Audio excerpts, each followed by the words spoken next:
Hey guys, this is Northville Tech. In this video, we're going to show you how to buy Dogecoin on eToro. If you don't have an eToro account, we will put our affiliate link in the description below for you to sign up and get $10 when you buy $100 worth of crypto. Once you click on the link, it will take you to this page. At the bottom part, you'll see an option for Join eToro. Click on Join eToro. But if you already have an account, click on Login. Now, sign in with your username or email and password. For verification, a 5-digit code will be sent to your phone number. Once received, enter it on the field provided. Once you're signed in, search for Dogecoin on the search bar. Then click on the trade button beside it. Now, select an amount. Use the plus icon to increase.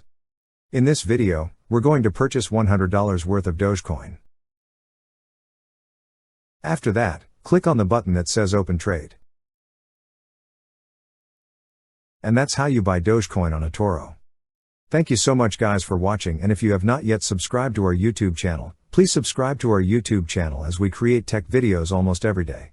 Also check out our website northvilletech.com for great tech articles, and our recommended resources in the description below for various sign-up bonuses.